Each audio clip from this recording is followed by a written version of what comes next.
Il est 23h partout en Côte d'Ivoire. Madame, Monsieur, bonsoir et bienvenue dans cette édition au sommaire de l'actualité. La nouvelle présidente du Conseil national, la magistrate hors hiérarchie Chantal Nanaba Camara, a officiellement prêté serment. La cérémonie a eu lieu ce lundi devant le président de la République Alassane Ouattara.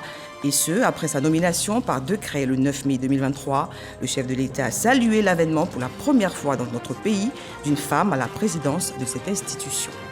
Abidjan a désormais son parc des expositions. Il a été inauguré ce lundi par le vice-président de la République, situé sur le boulevard de l'aéroport. Cet édifice est composé d'une convention center de 5000 places assises et d'un hall d'exposition pouvant accueillir jusqu'à 6500 visiteurs.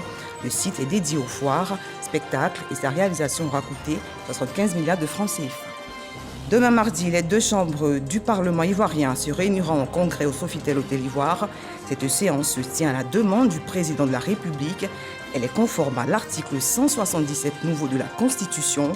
Notre reporter Mama Traoré nous donnera de plus amples informations dans ce journal. Merci de suivre l'information sur RTI 1. Chantal Nanaba Camara est officiellement la présidente du Conseil constitutionnel pour une durée de 6 ans. La magistrate hors hiérarchie a prêté serment ce lundi 17 juillet à la salle des pas perdus de la présidence de la République en présence du chef de l'État Alassane Ouattara, Jérôme Kofi Abolin pour le compte-rendu. Présidence de la République de Côte d'Ivoire. Salle des pas perdus ce lundi 17 juillet 2023. L'ambiance y est solennelle pour un événement tout aussi solennel. La prestation de serment de la présidente du Conseil constitutionnel. L'événement est présidé par le président de la République, Alassane Ouattara.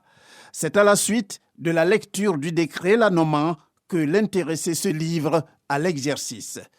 En application des dispositions combinées des articles 129 de la Constitution, 4 et 52 de la loi organique déterminant l'organisation et le fonctionnement du Conseil constitutionnel, nous allons recevoir ce jour, lundi 17 juillet 2023, le serment de Madame Chantal Nanaba Camara, nommée par décret numéro 2023-403 du 9 mai 2023 en qualité de présidente du Conseil constitutionnel. Les dispositions des articles 129 de la Constitution et 4 et 52 de la loi organique relative au Conseil constitutionnel impose à la personnalité nommée président de cette institution de prêter devant le président de la République le serment préalable à son entrée en fonction.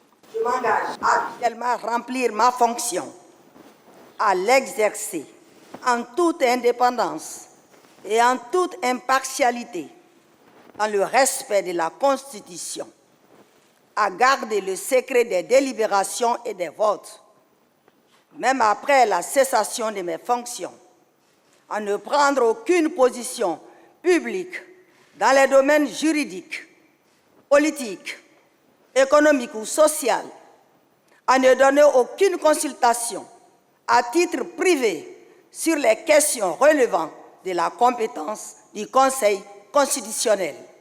L'acte de l'audience de prestation de serment donné, le président de la République, Alassane Ouattara, dit savoir compter sur le bon sens de la présidente du Conseil constitutionnel pour l'accomplissement de sa mission.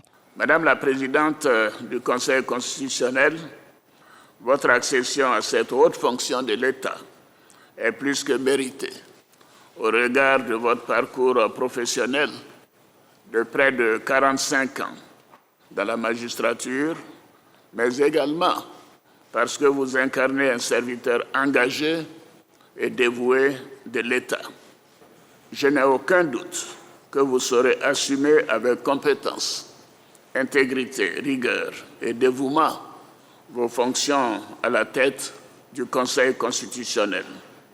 Je vous exhorte à faire en sorte que votre action contribue à renforcer le prestige et l'efficacité de cette institution, dont le rôle majeur dans la régulation des pouvoirs publics, la consolidation de l'état de droit et de la démocratie dans notre pays n'est plus à démontrer. Je voudrais indiquer que le serment que vous venez de prêter vous renvoie certes à l'exercice prochain de vos hautes charges, Mais ces termes devront également constituer une source d'inspiration pour vous dans la conduite de votre mission à la satisfaction de tous. Je compte sur votre abnégation, votre rigueur, votre impartialité dans l'accomplissement de votre exaltante mission au service des Ivoiriens, en ayant pour boussole notre loi fondamentale. Je vous réitère mes félicitations et vous souhaite plein succès dans vos nouvelles fonctions. Première femme en Côte d'Ivoire nommée présidente du Conseil constitutionnel, Chantal Nanaba Camara succède à Koné Mamadou. C'est donc à juste titre qu'elle reçoit les félicitations de la kyrielle de personnalités présentes avec au plus haut niveau le couple présidentiel. Et à cela s'ajoutent les honneurs militaires qui lui sont dignement rendus.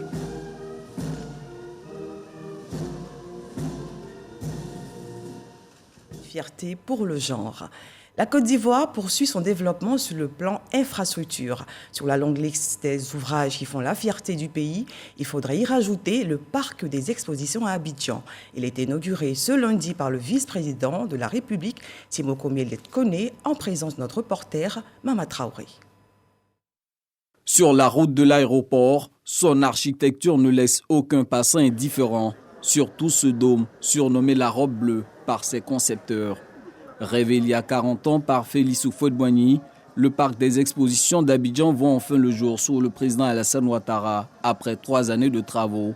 Ce lundi 17 juillet, le vice-président de la République, Timoko Méliès Koné, le met en service en présence du Premier ministre Patrick Achi, des présidents d'institutions et plusieurs membres du gouvernement.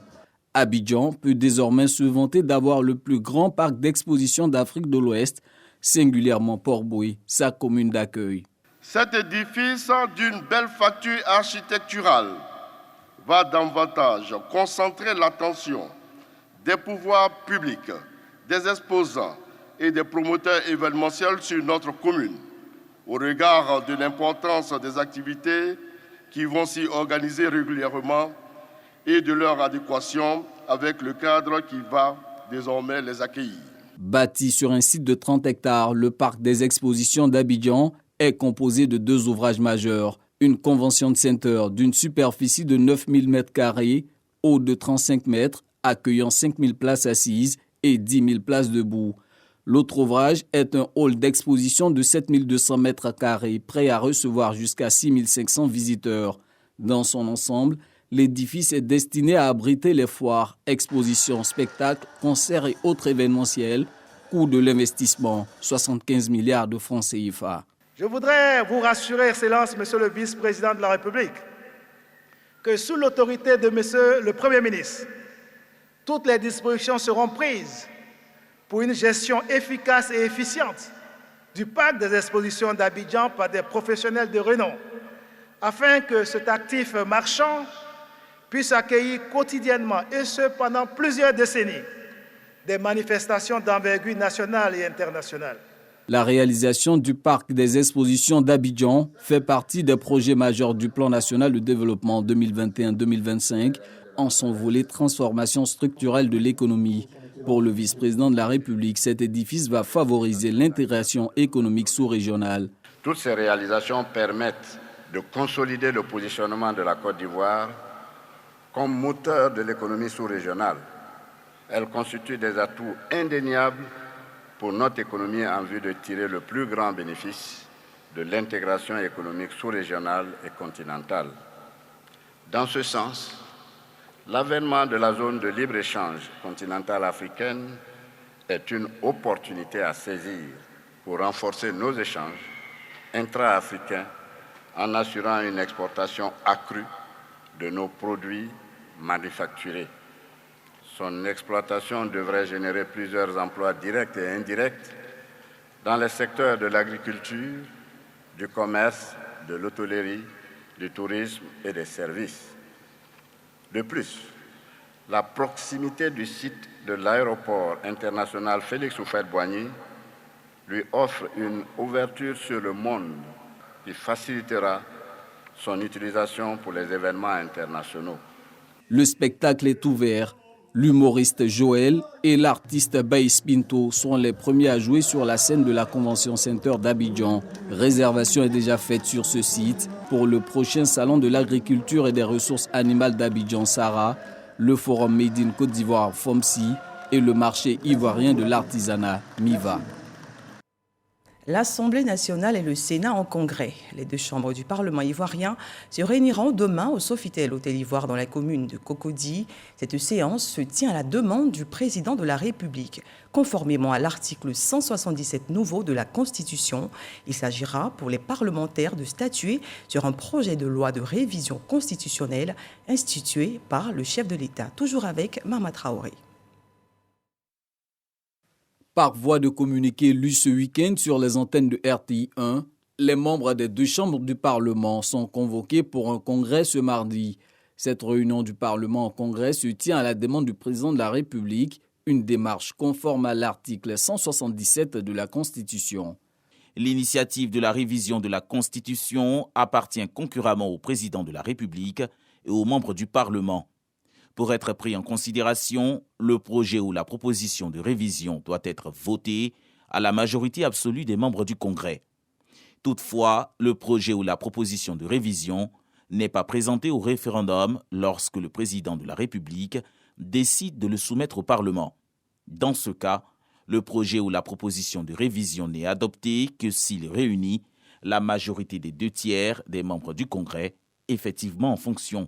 L'ordre du jour de ce congrès évoque une prise en considération du projet de loi de révision de la loi numéro 2016-886 du 8 novembre 2016 portant Constitution de la République de Côte d'Ivoire, tel que modifié par la loi constitutionnelle numéro 2020-348 du 19 mars 2020. On en sait un peu plus sur le texte qui sera soumis à l'examen des parlementaires. Dans son adresse sur l'état de la nation devant le Parlement réuni en congrès le 25 avril dernier, le chef de l'État faisait part de sa volonté de renforcer l'efficacité du travail parlementaire à travers une modification de l'article 94 nouveau de la Constitution. Les modifications que je propose visent, entre autres, l'instauration de 2 sessions ordinaires au Parlement. Oui. L'une de janvier à juin et l'autre d'octobre à décembre, ainsi que les élections des députés et des sénateurs. L'instauration de 2 sessions ordinaires vise, dans un souci d'efficacité, à permettre davantage de célérité dans l'examen et l'adoption des projets de loi soumis au Parlement par le gouvernement, en faisant coïncider la période du travail parlementaire et celle du travail gouvernemental, ce que la session unique ne permettait pas. De manière concrète, cette prise en considération va consister pour les députés et sénateurs réunis en congrès à statuer sur l'opportunité de la révision constitutionnelle. Suivra les jours prochains le processus d'adoption en commission et en plénière du texte de loi par chaque chambre, après quoi est prévu se tenir le mardi 25 juillet prochain une autre séance du Parlement réunie en congrès pour une délibération finale du Parlement sous cette condition définie par l'article 177 de la Constitution. Le projet ou la proposition de révision n'est adopté que s'il réunit la majorité des 2/3 des membres du Congrès, effectivement en fonction. Passé cette étape, la révision constitutionnelle ne sera entérinée qu'après promulgation par le président de la République du texte de loi révisé et sa publication au journal officiel de la République, ce qui rendra exécutoire la nouvelle loi. Cette révision constitutionnelle va également porter sur l'abrogation de certaines dispositions transitoires et finales de la loi fondamentale, modifiée de mars 2020. Dispositions relatives notamment aux chapitres 1er, 2 et 3, portant respectivement sur la désignation du vice-président de la République, de la vacance de la présidence de la République et du statut des institutions. Et justement, prélude au congrès de demain, une séance plénière a eu lieu aujourd'hui à Yamoussoukro. Les sénateurs étaient réunis dans la capitale ivoirienne pour plusieurs raisons, notamment l'aménagement de leur calendrier de travail pour être en conformité avec l'actualité de révision constitutionnelle. Les détails avec Kader Sogodogo. Fondation Félix Houphouët-Boigny de Yamoussoukro. Le mardi 18 juillet, le président de la République convoque le Parlement en congrès. Le prétexte est bon pour les sénateurs de revoir leur calendrier de travail, qui court maintenant jusqu'à la fin du mois. Le ministre de la Justice et des Droits de l'Homme, durant cette période, sera porteur de projets de loi relatifs à la révision constitutionnelle. Le ministre de la Sécurité, Vagondo Diomandé, quant à lui, présentera des projets de loi pour le mieux-être des collectivités territoriales. Nous aurons un congrès du Parlement pour une révision constitutionnelle. Ensuite, les autres 4 projets de loi concernent les collectivités territoriales, qui concernent surtout la modification de certains articles. La poussée démographique exige de nos collectivités territoriales, c'est-à-dire nos collectivités décentralisées, une révision au niveau surtout des districts. Alors le Sénat ne figurait pas. Vous verrez très bientôt, le Sénat va figurer. La fonction du district doit être incompatible avec le Sénat, tout comme l'Assemblée nationale. Donc vous voyez ces modifications qui interviennent parce que nous sommes en phase, bien sûr, avec l'exécutif. Le calendrier de travail, tel que soumis à l'ensemble des sénateurs, a été adopté à l'unanimité. Retour à Abidjan où s'est ouverte ce lundi la 49e réunion du comité exécutif de l'UPCI, l'Union parlementaire des membres de la coopération islamique. Cette rencontre est présidée par Adama Bictogo à la tête de l'Assemblée nationale. Plusieurs sujets à l'ordre du jour, entre autres les questions liées à l'organisation des activités à venir et le fonctionnement interne de l'UPCI. Konaté Moussa. 49e réunion du comité exécutif de l'UPCI. Union parlementaire des États membres de l'Organisation de la coopération islamique. Plusieurs délégations de l'institution parlementaire internationale présentes à Abidjan pour des travaux. Le président de l'Assemblée nationale, Adama Bictogo, situe les enjeux de la rencontre. Cette rencontre du comité exécutif de notre Union nous donne une fois de plus l'occasion de réfléchir sur la manière dont nous devons adresser les défis auxquels l'UPCI est confronté. Nos travaux aborderont des aspects importants de la vie de notre Union, notamment la tenue en Côte d'Ivoire de la prochaine conférence de l'UPCI en 2024. Ce sera la 18e conférence, mais la toute première que notre pays aura l'honneur d'abriter. Par conséquent, les décisions qui seront arrêtées au terme de ces 2 jours sont très attendues. Pour rappel, la 48e réunion du comité exécutif de l'UPCI et la 17e conférence se sont tenues en Algérie en janvier dernier. La Côte d'Ivoire et l'Afrique du Sud unis pour la paix. Invité par le président Alassane Ouattara, le professeur Cooper, compagnon de lutte de Nelson Mandela et en terre ivoirienne, partage d'expériences au cœur des échanges. Dans le cadre de sa visite, il a été reçu par des autorités du pays. Serge Pakomdidi, Godefroy Okambawa. Le professeur Santa Sivan Cooper, un compagnon de lutte de feu le président Nelson Mandela, séjourne actuellement en terre ivoirienne. Cet artisan de la paix pour la stabilité retrouvé en Afrique du Sud a été reçu par Kwadwo Kona Bertin, ministre de la Réconciliation et de la Cohésion nationale. Au sein des échanges, partage d'expériences sur l'exemple sud-africain en matière de réconciliation et de paix. Le président de la République, son Excellence M. Alassane Ouattara, a estimé que le professeur Cooper pouvait donc venir nous enrichir. Nous avons pris beaucoup de bonnes notes, beaucoup de choses qui peuvent donc nous inspirer et aider à enrichir nos idées pour conduire notre processus à bon port. Santa Sivan Cooper a également rencontré Eugène Akawele, président du Conseil économique, social, environnemental et culturel. Pour le président du CESEC, la visite de cette personnalité sud-africaine témoigne de la qualité des liens unissant la Côte d'Ivoire et l'Afrique du Sud. Notre souhait au CESEC, c'est de nous inspirer du modèle du Robben Island Museum pour la préservation et la promotion des sites historiques et culturels en Côte d'Ivoire. Notre institution prend en compte les principales thématiques, conseil économique, social, environnemental et culturel. Le professeur Santa Sivan Cooper, qui a passé une dizaine d'années de sa vie en prison, dont 5 dans la même cellule que feu le président Nelson Mandela, invite le peuple ivoirien à bâtir une nation unie. et fraternelle. One cannot be a language. Une personne ne peut pas être une langue, une personne ne peut pas être une religion, une croyance, mais l'on peut être un citoyen fier d'être ivoirien. Santa Sivan Cooper est enseignant psychologue. Il est depuis 2012 le premier président africain de l'Union internationale des sciences psychologiques. La saison des pluies continue d'attrister les populations. Après la commune de Yopougon, c'est la ville de Boisflé qui croule sous le poids de ces pluies diluviennes. Sensibles à la peine des habitants de cette ville, les ministres de la Solidarité et de la Promotion de la bonne gouvernance ont porté assistance à ces victimes. Michel Mambo-Sogotogo. Un décès, une portée disparue et 236 ménages sinistrés.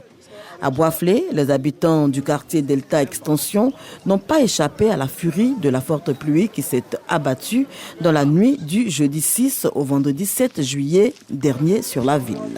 La ministre de la Solidarité et de la lutte contre la pauvreté, Miss Belmondo Dogo, accompagnée du ministre de la Promotion de la bonne gouvernance, Epiphane Zoro Balo, est sur place pour exprimer la compassion du gouvernement aux populations sinistrées.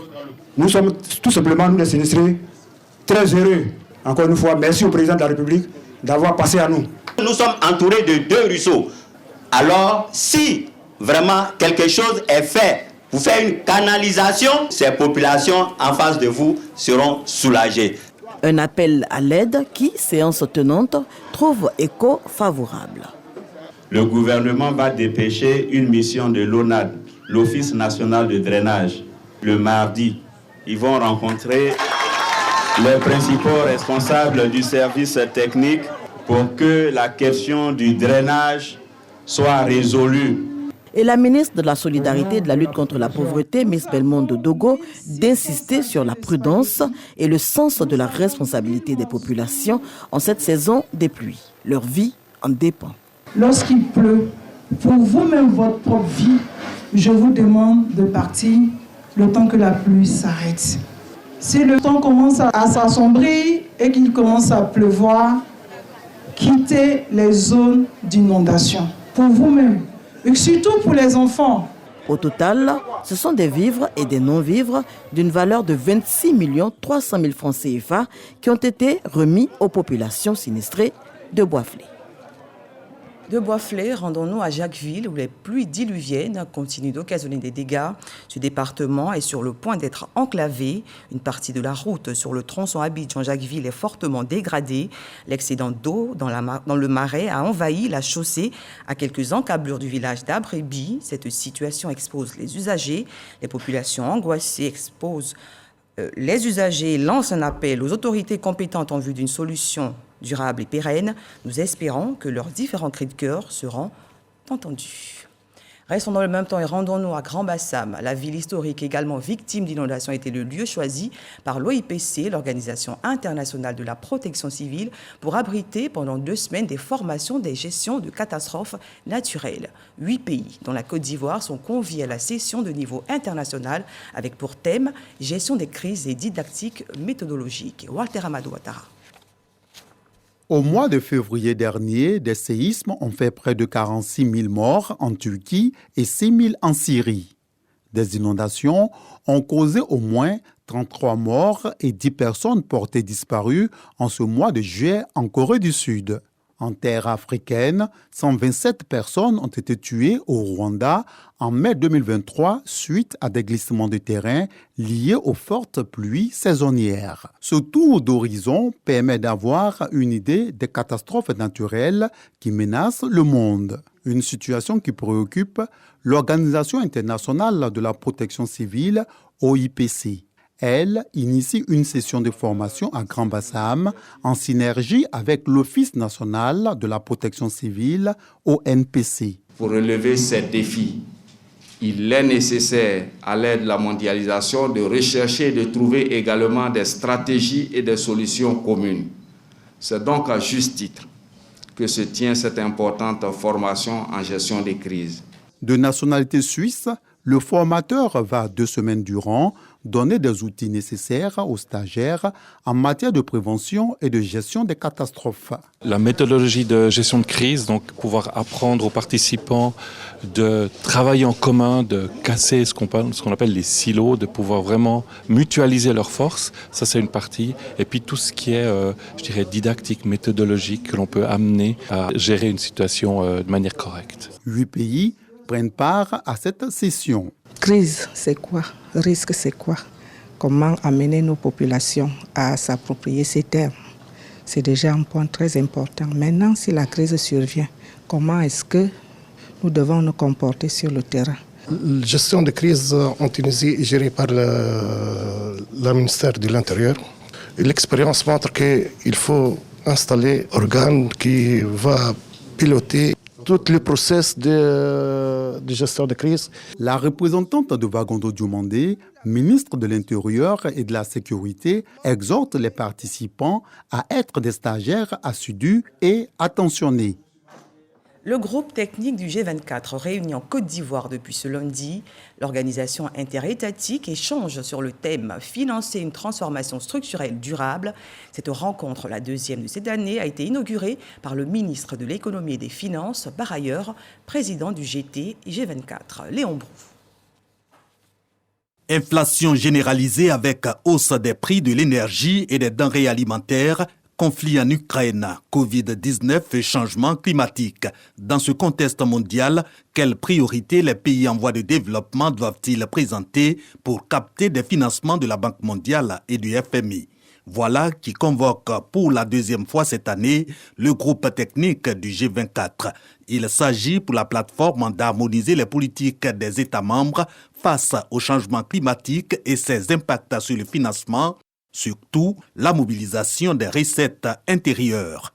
Les nations doivent en effet renforcer leur capacité à générer des revenus intérieurs tout en mettant en œuvre des politiques fiscales qui encouragent les activités alignées sur le développement inclusif et durable.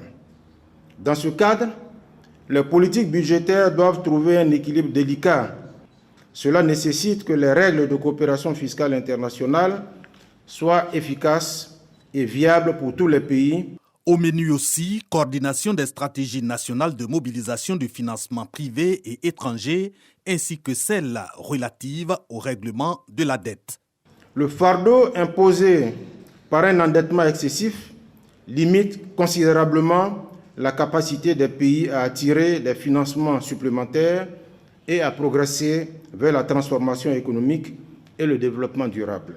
48 heures de partage d'expériences sur les thèmes généraux, financer la transformation économique structurelle durable, et le groupe technique du G24 va proposer aux 29 États membres un agenda commun. La Fondation Lonassi a lancé récemment dans la commune de Marcory la 9e édition du Challenge social. Objectif de ce concours, récompenser les meilleures productions journalistiques relatant les réalités locales du pays. La Fondation Lonassi, à travers cette initiative, s'engage à promouvoir les œuvres sociales et surtout à lutter contre la pauvreté en Côte d'Ivoire. Jean-Marc Djadji. C'est reparti pour la 9e édition du Challenge social Fondation Lonassi.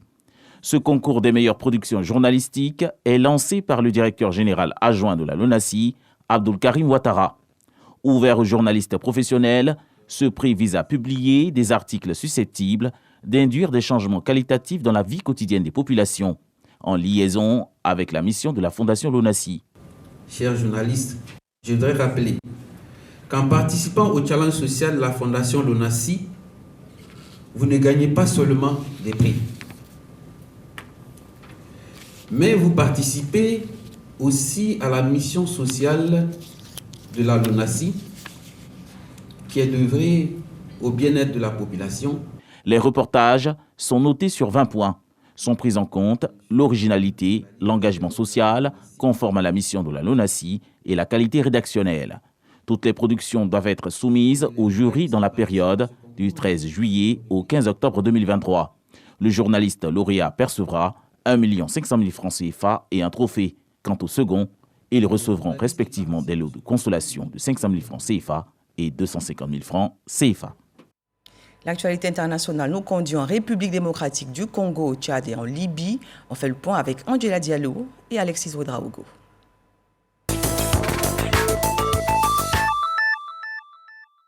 La force régionale déployée dans l'est de la République démocratique du Congo annonce ce lundi l'envoi d'une mission de vérification dans la zone où les rebelles du M23 sont accusés d'avoir tué 11 personnes en fin de semaine. Ces hommes, tués par balle ou à l'arme blanche, ont été retrouvés au nord de Goma.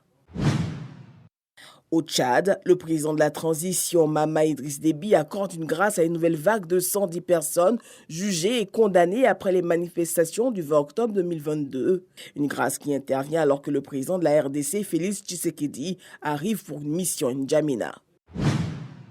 L'ONG arabe Ahor en Libye appelle ce lundi les organisations internationales à aider environ 360 migrants subsahariens secourus après avoir été abandonnés dans le désert. L'Organisation internationale pour les migrations annonce avoir fourni une assistance d'urgence à plusieurs d'entre eux.